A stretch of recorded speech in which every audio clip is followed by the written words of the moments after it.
Bonjour Frédéric Saliba. Bonjour. Vous avez signé il y a quelque temps Cartel, voyage au pays des narcos, et c'est aux éditions du Rocher. Est-ce que vous avez été surpris par cette opération ?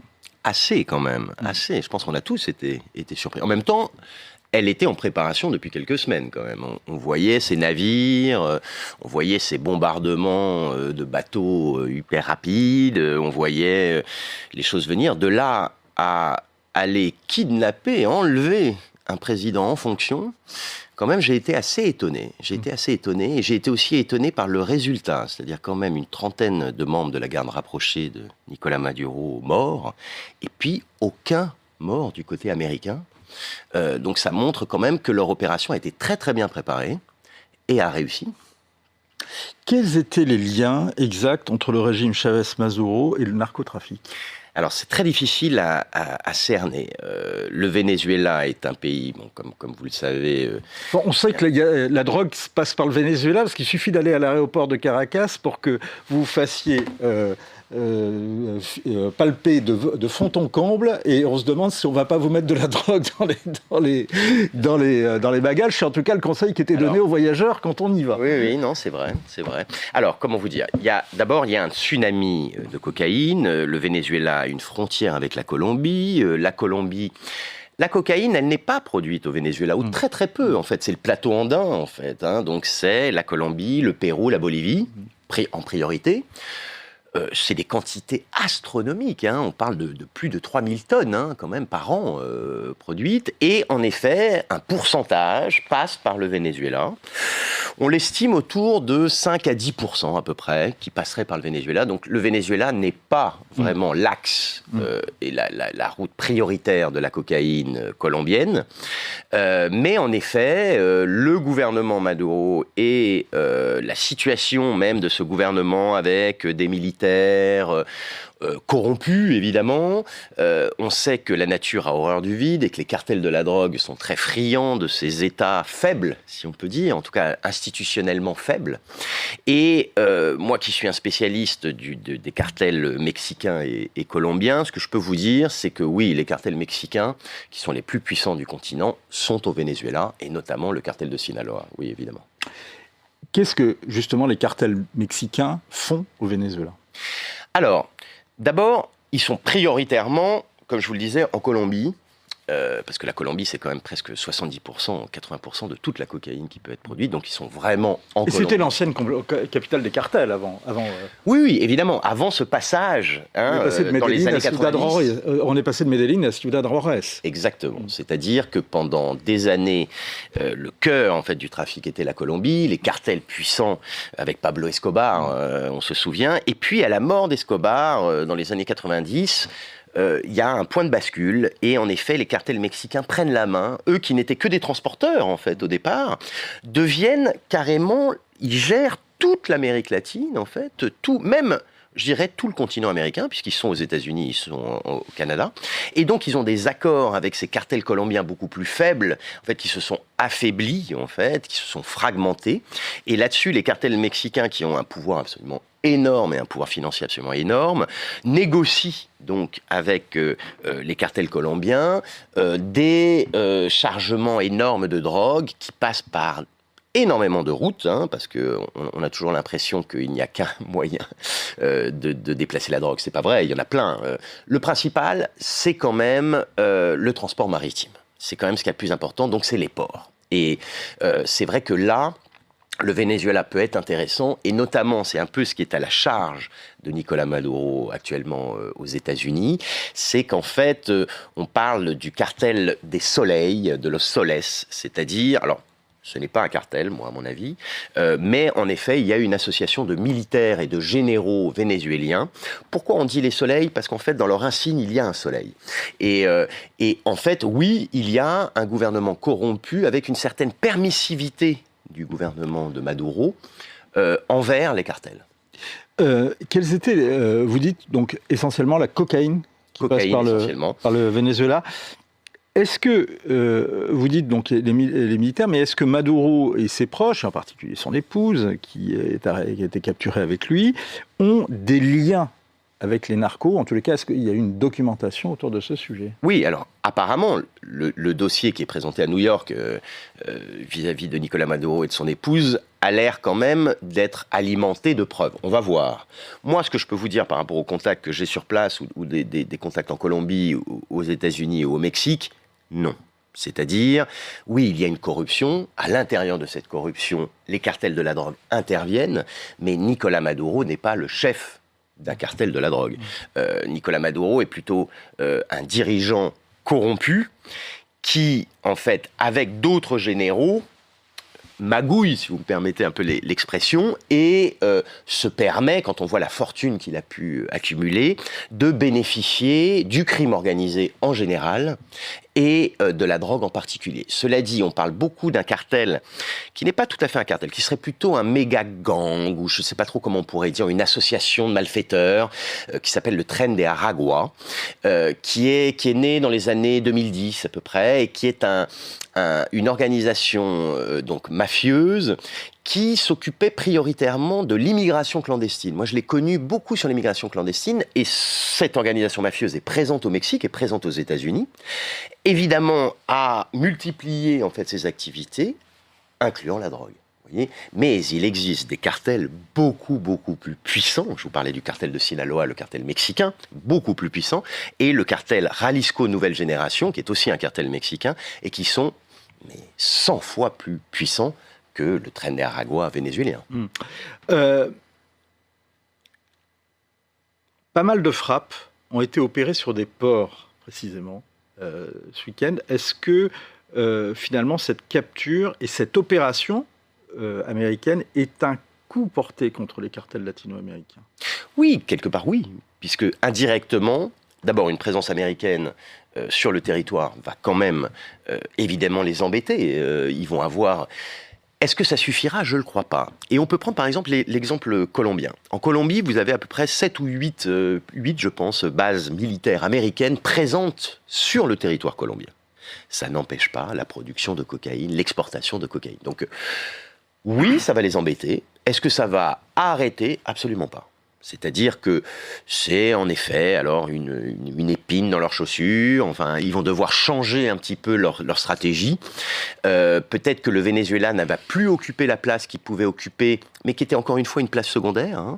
Mais il suffit de se déplacer. Ce que je peux vous dire en tout cas, c'est que s'il y a un pays qui est actuellement vraiment une plaque tournante de la cocaïne, c'est l'Équateur.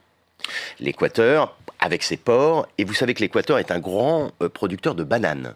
Et figurez-vous que les bananes sont donc une denrée périssable. Et donc, quand vous envoyez une cargaison de bananes aux États-Unis, mais aussi en Europe, vous n'avez pas la possibilité de bloquer un container pendant des heures, à le vérifier, ou plusieurs containers, parce que votre denrée va pourrir. Et donc, vous avez une pression des acheteurs et des vendeurs pour que les contrôles se fassent rapidement. Et c'est pour ça que les narcotrafiquants choisissent, par exemple, l'Équateur. L'Équateur, qui est quand même un pays, alors qui a été complètement gangréné, là, récemment, par les cartels de la drogue, et notamment les cartels mexicains, vous voyez, mais qui est quand même un pays assez paisible, en fait, sur le plan politique. Donc, on n'est quand même pas dans l'association d'idées de une sorte d'État voyou associé à un narco-État. Dans le cas du Venezuela, c'est une erreur d'interprétation. Et je pense que l'administration Trump utilise cet argument, quelque part, fait du narcotrafic un acteur politique. Pourquoi? Parce qu'au nom du narcotrafic, cela peut justifier, en fait, un enlèvement d'un président en fonction, qui est quand même une violation du droit international de manière flagrante, mais qui, quelque part, au nom de la lutte contre le narcotrafic, pourrait se justifier. Donc, on sent bien que le narcotrafic occupe en tout cas une place politique dans la stratégie américaine au niveau géopolitique en Amérique du Sud. D'un mot, Frédéric Saliba, est-ce que la cocaïne qui arrive en Europe passe aussi par le Venezuela? Oui. Ce que je vous disais, à peu près 5-10%. On est entre 5 et 10%. C'est surtout les États-Unis. Pourquoi? Parce qu'en fait, ça passe, ça a tendance plutôt à remonter d'ailleurs, et ça passe par le Panama. Mais évidemment, d'abord, le Venezuela et la Colombie sont proches, par exemple, des dom-tom, la Guadeloupe, la Martinique. On sait très bien que nous, par exemple, ces îles françaises et ces départements français sont particulièrement utilisés par les narcotrafiquants pour exporter la drogue, et notamment en France. Vous voyez. surveillé. Donc, en fait, ce qui se passe, c'est que la drogue se déplace sur des régions. Et il n'y a pas un centre de production et un centre de distribution. Vous avez des centaines de centres de distribution qui changent au fur et à mesure, c'est-à-dire à partir du moment où un port devient surveillé, et que vous avez en effet ces scanners qui scannent ces containers à la sortie du bateau, quasiment. Les narcotrafiquants ont tendance à se déplacer dans un second port, ou un troisième, qui sera moins surveillé. Et c'est vrai que le Venezuela a été un lieu où il y avait une forme de cuisine du côté du gouvernement Maduro et de ses alliés au sein de la hiérarchie militaire qui permettait un certain laxisme au sein des ports. Et donc, il y avait cet intérêt. Mais encore une fois, on parle de 5-10%, c'est rien du tout. L'Équateur, je serais autour de... Enfin, j'ai pas vraiment de chiffre par rapport à ça, mais on est au moins à 50% ou 60% de la cocaïne qui va en Europe passe par l'Équateur. Vous voyez ce que je veux dire? Donc, on n'est pas du tout dans les mêmes proportions. Est-ce que le juge de paix ne sera pas finalement de voir dans les mois à venir si les flux entrants aux États-Unis baissent ou non? Alors ça, c'est la grande question. En tout cas, ce que je peux vous dire, vis-à-vis de la cocaïne, on peut se poser la question, on va le voir. Moi, j'en doute, pour la raison que je vous ai dit par rapport aux bases militaires américaines en Colombie qui n'ont absolument pas arrêté la production. Attention, la production en Colombie, elle a presque doublé en un an. Hein. Donc on est dans des productions, mais des méga productions. Quand on parle de tsunami blanc, le tsunami blanc, vous pensez bien qu'il ne touche pas que la France, il touche toute l'Europe, mais aussi les États-Unis. Il y a un autre phénomène, et d'ailleurs Donald Trump... On appelle le tsunami blanc, c'est le tsunami de la cocaïne. Hein. Exactement. Mais il y a un autre phénomène qui est beaucoup plus dangereux, et Donald Trump lutte contre ça, c'est le fentanyl, qui est un opioïde de synthèse.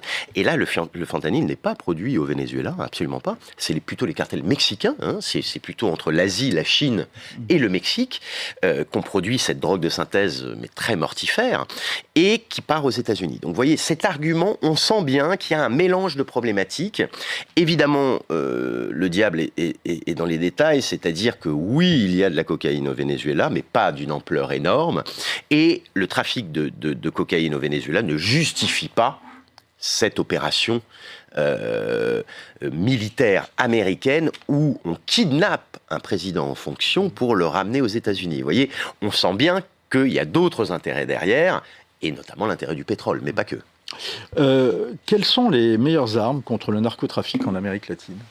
Alors ça, c'est une bonne question, parce que je pense que pour l'instant, en tout cas, on les cherche encore. Alors, des pays ont déployé l'armée. Le Mexique a déployé l'armée. Une forme de confrontation frontale avec les cartels de la drogue.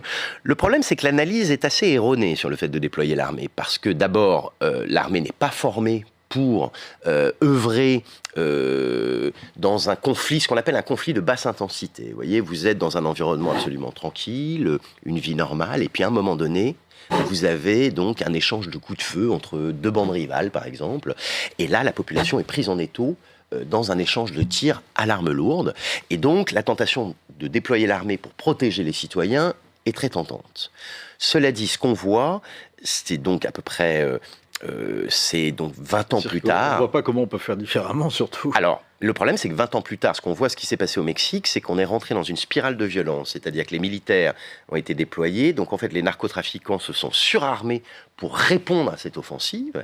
Et qu'aujourd'hui, quand même, vous avez donc des drones bombardiers, vous avez des voitures bombes, vous avez comme ça des technologies très développées, parce que les narcotrafiquants ont quand même des moyens financiers énormes. Alors, ce n'est pas comparable à un État. Hein.